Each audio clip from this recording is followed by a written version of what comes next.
and understanding that social and emotional development isn't a new skill. It's just about human interaction. And if it's clear, this is the line, cross the line, but then school have got sanctions. I mean, that's UN, isn't it? That's Security Council stuff.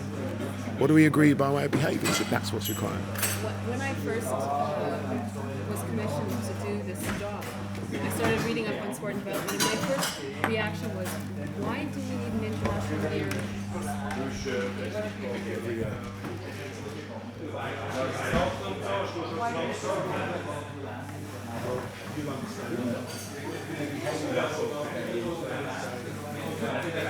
What is this? I came 2 years ago and it was important. I felt it was important that the UN and others realised their responsibility to young people throughout the world and the role that sport can play in their lives. 2 years on, I'm saying, well, have we undertaken the social audit transculturally, transglobally? Have we looked, what is the economic investment? What is the value of the social interactions and interventions that are being made at the moment? How is that impacted against World Bank socioeconomic forecasts of, the demographic and real life issues that affect the UN and are reflected in the UN development goals? These are the real issues. These are the challenging issues. And I think we're still a long way in formulating what is possibly, many would argue, sport-centric approaches. So what do we need to do then? If I said to you that sports people aren't supposed to be known to having anything between their ears, maybe as someone who did a combat sport, that might well be true, but I would only say this. I remember being hit 7 times in 20 years of competition because the objective was not to be hit. That was the discipline. That was the way of life that the martial arts is, as a way of life. And then as one aspect of your development in that journey to self-discovery and collective responsibility is sport, competition, where you test yourself. I think when we test ourselves, that in this world at the moment, we do that in a number of ways. But I think business and sport have such close similarities of what people consider to be achievement. The difference being that business, it's a bottom line. Pound, shillings and pence and bankruptcy. In sport, gold, silver and bronze and injury. Magglingen 1 was all important and groundbreaking in the declaration. Magglingen 2 needs about looking back at that declaration, looking at the work that has been realised to date. There have been over 20 conferences that I am aware of. Well, what have they done strategically, geographically? How are we looking at the current Olympic host cities or bidding cities? How are they looking at their social and cultural responsibility as they are bidding for the youth of their respective countries and the youth of the world, of which there are only about 12,000 competing in an Olympic Games. So that's a pretty elite grouping. However, it can impact the very communities that these young, talented athletes come from. 80% of global Olympic and world champions and superstars of sport come from socioeconomically deprived backgrounds. That is the basis of my social marketing. My social marketing package is then to suggest if they are being used by a number of global brands that target youth culture, that by way of lifestyle and behaviour they're already buying into, surely we can come up with a package, a product and a package of programmes and projects that can then be developed on each of the 5 continents. And as we've seen with a number of global brands, they do it very well. I never quite highlight that, but I'd like the McDonald's plan to be a bit of delivered in almost replicated in a socially corporate way in what we're trying to do.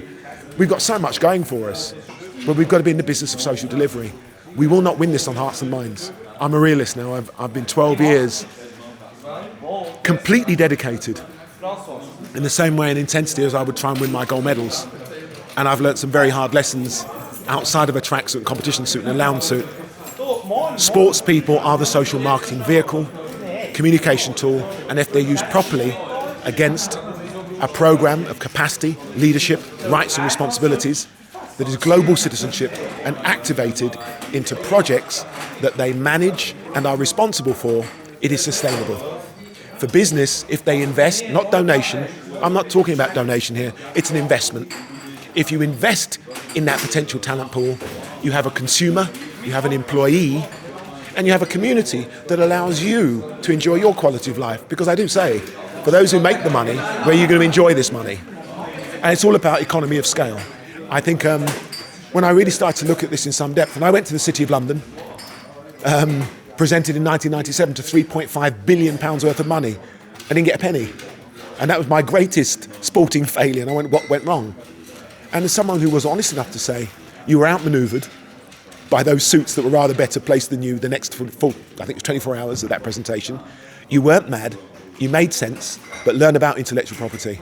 Learn about licensing agreements and arrangements. Learn that the world is not about hearts and minds. Unfortunately, it's a balance of hard and soft. So I think when we have shareholders, when we have corporate social responsibility, what does that mean locally, nationally, internationally? Enron were good corporate social responsible citizens, but the behaviours and characteristics have got to be there. So I think it's a new deal. I think it's a declaration that becomes more than a memorandum of understanding. It begins to be a very people-focused and youth-centred approach that recognises that by way of disposable income, whether it's 1 cent in Africa or it's a couple of $100 in America, and equal equivalents of euros in Europe or in Asia, one thing we do know, music, sport, arts, technology are the engagement tools. We need to bring that together, one big idea that can be delivered with the best brains that are already in that culture of youth culture and how we use sport. The Olympic rings have to be used, I believe, more effectively. I've welcomed Monsieur Rogue's call for the NOCs of each country to do more. But they need the product, they need the package. We need a strategic plan, we need the action plan. And we need people to stand up and be counted. I think people need to be responsible. So we have country agents and franchise holders, so why aren't we doing that?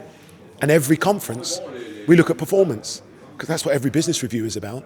But we are about a wider, the triple benefit, the triple effect, social, cultural, economic. When I went to Mozambique, I was very struck by what the women said. You cannot feed our children, you cannot provide sport. Feed our children and they will have the health, they will have the strength, and they will have the energy to play sport. So I think if we're going into a refugee camp, it's a vaccine. If we're going to build a facility without revenue, that's an antidote.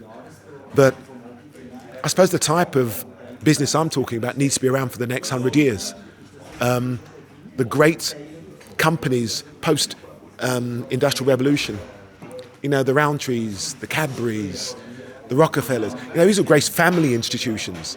We know that over the years they've changed, and we now have a bottom line corporate shareholder group are only interested in the bottom line. Well, I think we need the balance. I think we need the bottom line, but we need to understand that families, relationships, communities, young people, so how are we going to enjoy our old age? Well, I intend to be around, so I'm looking at a socio-economic investment that's short, mid and long term. Magglingen should be the benchmark, should be the monitorium of what we're doing. It should be about the real deal. And there are young people out there who know this. They've got the knowledge, we've got the experience.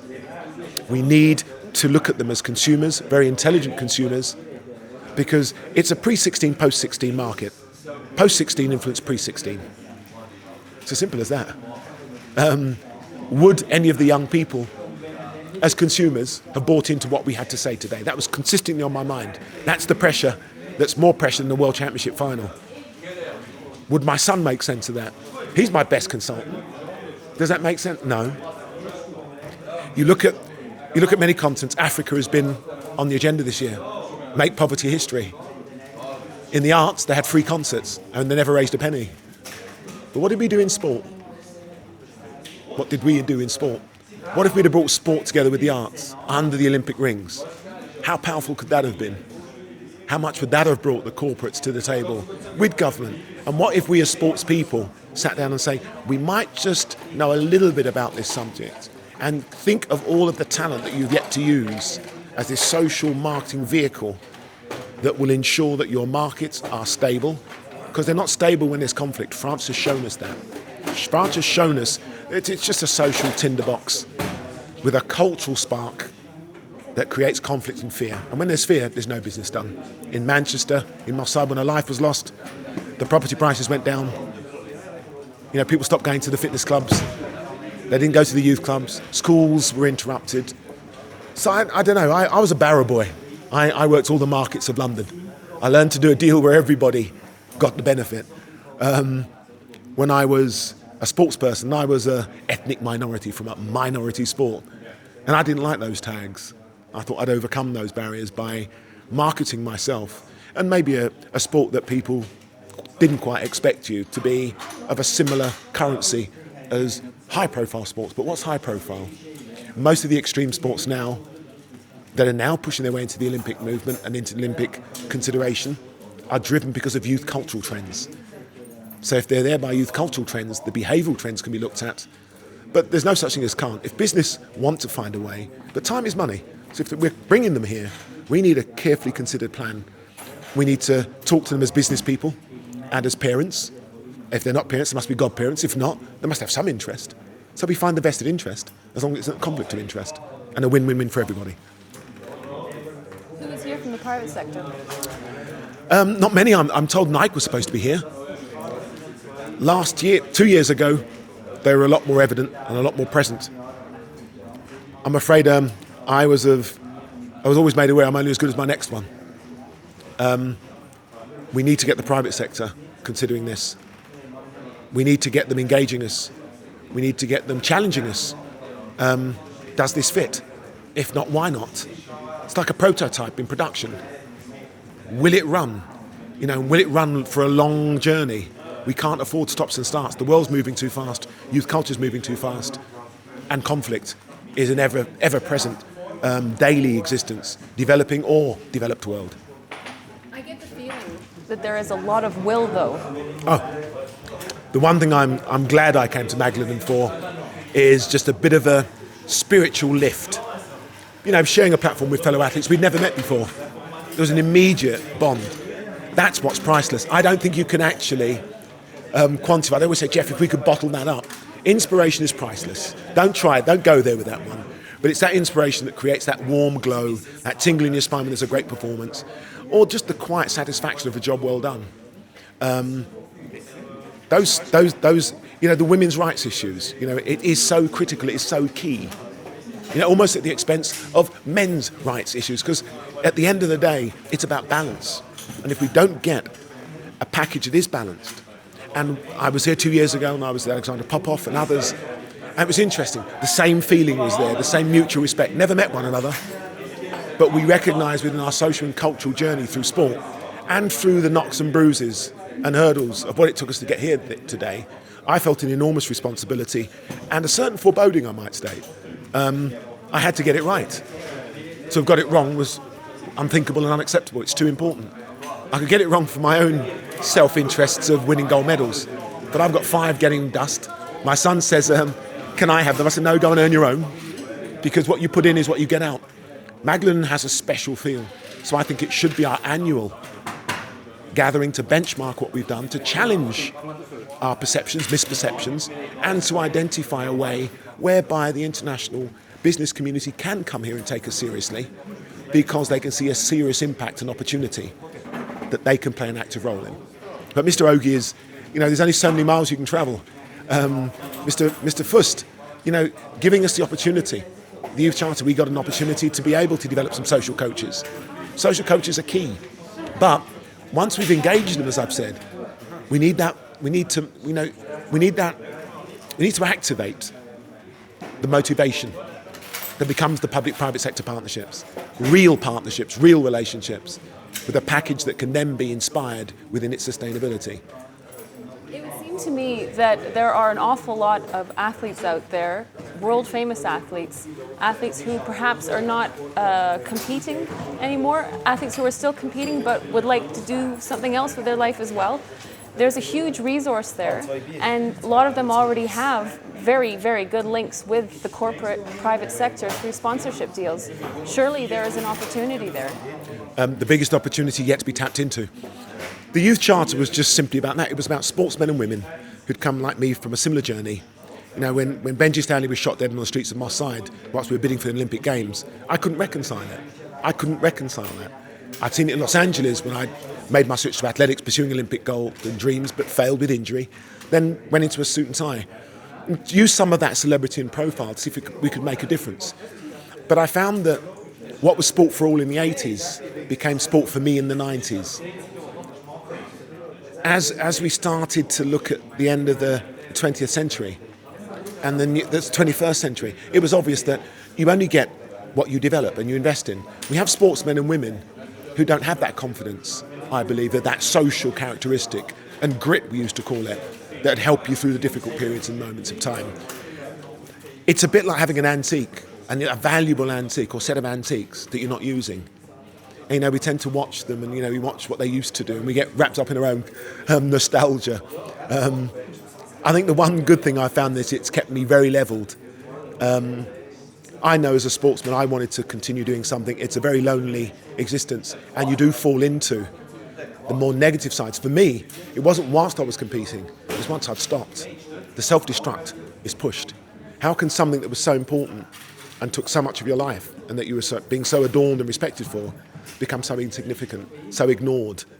And then you start asking, the dark side starts to ask you the questions. Was it worth it? The medals are not currency of employment. I was told I was unemployable. And I thought, well, that's interesting.